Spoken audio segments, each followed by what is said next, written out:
Hello everyone, my name is Aubrey and today I'm going to be reviewing Pet Sematary by Stephen King. This is about the Creed family. Lewis and Rachel, their two children, Ellie and Gage, and their cat Church, all move into a big house in Ludlow, Maine. Directly in front of the house is this incredibly busy road where these giant Mack trucks just barrel on through. Behind the house and through the woods is a pet cemetery where children in the area will go to bury their pets, a lot of which who have been killed on this giant busy road. And beyond the pet cemetery is a cursed burial ground where if you bury something there, it will come back to life, but it will come back wrong. I won't say too much more because I do think that it is best going into this book not knowing very much. I'll start off by saying that this book doesn't have a very straightforward plot. So for example, in the book Misery, we're wondering if the main character will be able to get away from Annie Wilkes. In the book It, we are wondering if the main characters will be able to defeat the evil clown monster. In this book, the characters don't necessarily have any big goals that we're seeing whether or not they will achieve.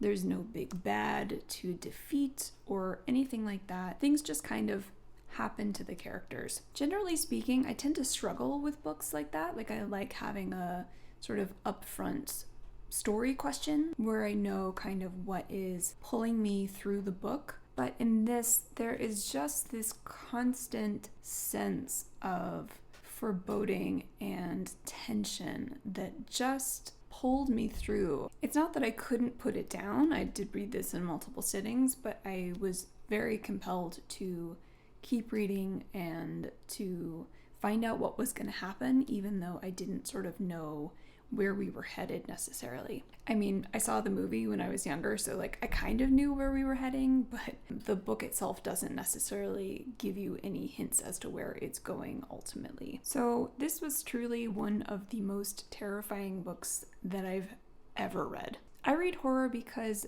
sometimes I like to be scared, because sometimes it's fun to be scared. This book though was so real. The true horror in this book for me wasn't necessarily like any of the paranormal stuff that happens or any of like the true classic horror stuff that happens in here. For me, the true horror in this book was just the upfront, no sugarcoating, no romanticizing conversations about death. Its finality, the grief and pain that come with it, and sometimes even the relief that comes with it.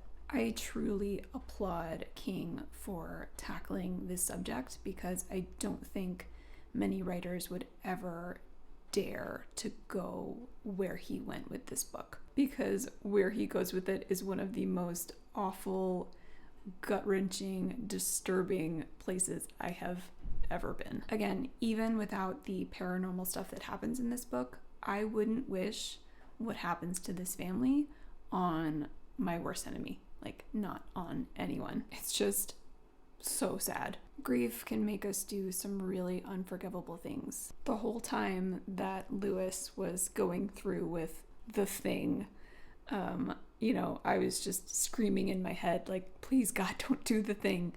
But at the same time, it's like you can't blame him. If there was a chance, like, wouldn't you? Like, would you really be able to talk yourself out of a chance like that? Like, how could you not try? So even though I didn't think that Lewis was necessarily a very likable character, you can't help but feel for the guy. And you watch his descent to just this awful dark place, and you can't help wondering if you wouldn't walk the same path that he walked if you were in the same situation. And that for me was probably just the scariest bit. I think Stephen King is so amazing at understanding human psychology. He gets how people are, he gets how people work. And this book was so terrifying because it was so real, because it felt just too close to home. I mean, so on the nose, you know? Yeah. So this was a very difficult book for me to read at times. I'm glad that I read it. I don't think I will ever read it again. I would definitely recommend it to Stephen King fans. I mean, you know, if you're a Stephen King fan, you've probably already read it, but just in case you haven't, I definitely would. I would recommend this to fans of horror. I thought this was just incredibly well done, but it was tough to read. It deals with a very serious, difficult subject matter, so I would keep that in mind. I would not recommend this to anyone who has recently lost a loved one, and I wouldn't recommend this to anyone who has very small children.